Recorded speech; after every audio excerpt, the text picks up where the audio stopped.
राधे कृष्णा। कार्तिक महात्म्य में 31वां अध्याय।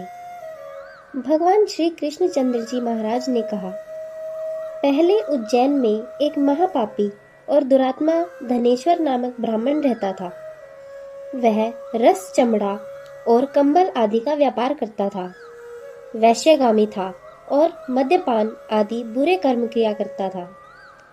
चूंकि वह दिन रात पाप में रत रहता था, इसलिए उस व्यापार के लिए वह नगर नगर घूमता था। वह एक दिन माहिष्यमती पुरी में जा पहुंचा।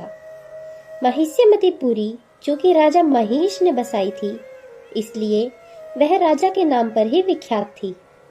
नगरी के पास ही पाप नाशिनी पुण्यकारिणी भगवती नर्मदा बहती थी। उस नदी के किनारे देश देशांतर से आए हुए यात्री कार्तिक व्रत करने के लिए कुछ दिनों के लिए ठहरा करते थे। उन कार्तिक व्रत करने वाले प्राणियों को वहां ठहरा देखकर वह दुष्ट धनेश्वर भी इधर उधर व्यापार करता हुआ 1 मास के लिए वहां ठहर गया।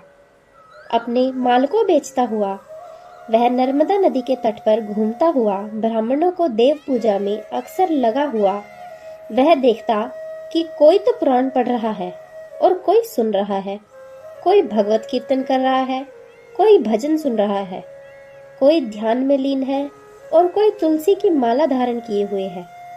बस इसी तरह वह भगवत भक्तों के बीच में रहा और वैष्णवों के दर्शन करता रहा, उनको स्पर्श करता रहा, उनसे वार्तालाप करता रहा और भगवान विष्णु के नाम स्मरण के पुण्य को अर्जित करता रहा। वह कार्तिक के व्रत की उद्यापन विधि तथा जागरण को भी देखता रहा।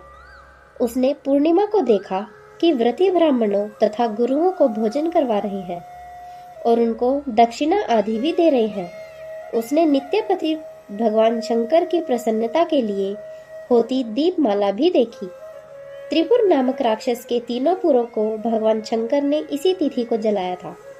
इसी कारण भगवान शिव के भक्त इस तिथि को दीप उत्सव मनाते हैं। जो मनुष्य मुझ में और भगवान शंकर में अंतर मानता है, उसकी संपूर्ण क्रिया निष्फल हो जाती है। धनेश्वर वहां कहीं पूजा विधि देखता हुआ इधर उधर घूम रहा था कि उसे एक काले सर्प ने काट लिया और वह भूमि पर गिर पड़ा। उसकी यह दशा देखकर वहां के दयालु भक्तों ने उसको चहुं ओर से घेर लिया।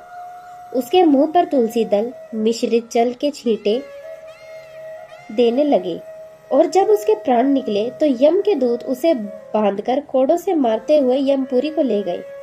उसे देखकर चित्रगुप्त ने यम से कहा, इसने बाल्यकाल से लेकर आज तक बुरे कर्म ही किए हैं।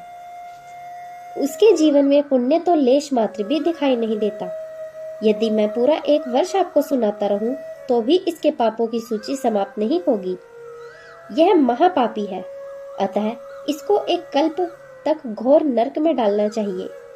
चित्रगुप्त की बात सुनकर यमराज ने बड़े क्रोध में भरकर उसको अपना काल नेम के समान भयंकर रूप दिखाते हुए अपने अनुचरों को आज्ञा दी। उसने कहा, हे प्रेत सेनापतियों, इस दुष्ट पाप मूर्ति को मुग्धरों से मारते हुए कुंभी पाक नरक में फेंक दो। भगवान श्री कृष्णचंद्र जी महाराज ने कहा। यह सुनकर प्रेत सेनापति ने मुग्धरों से उसका सिर फोड़ते हुए कंभी पाक नरक में ले जाकर खोलते हुए तेल की कढ़ाई में छोड़ दिया। प्रेत सेनापतियों ने जो ही उसे तेल की कढ़ाई में फेंका, त्यों ही लपलपाती हुई आग अपने आप ठंडी हो गई, जैसे कि प्रहलाद को अग्नि में डालने से वह अग्नि ठंडी हो गई थी। उस विचित्र घटना देखकर प्रेत सेनापतियों ने यमराज के पास जाकर सारा वृतांत कहा। यमराज भी सारा हाल सुनकर आश्चर्यचकित रह गए और धनेश्वर को अपने पास बुलाकर स्थिति पर विचार करने लगे। उसी समय नारायण नारायण का कीर्तन करते हुए देवर्षि नारद भी वहां पहुंचे और यमराज से कहने लगे, हे अरुण नंदन यमराज, यह ब्राह्मण नरक में डाले जाने के योग्य नहीं है, क्योंकि इसने अंत समय में कुछ शुभ कर्म किए हैं जो कि नरक यातना को नष्ट करने वाले हैं।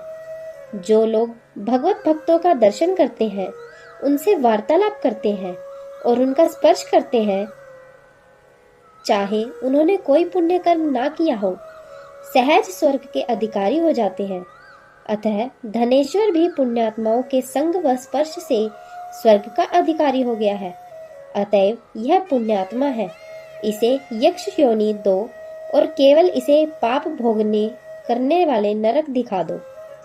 भगवान श्री कृष्णचंद्र जी महाराज ने कहा, जब देवर्षि नारद ऐसा कहकर चले गए तो धनेश्वर को पुण्यात्मा समझते हुए यमराज ने दूतों को उसे नरक दिखाने की आज्ञा दी। राधे कृष्णा।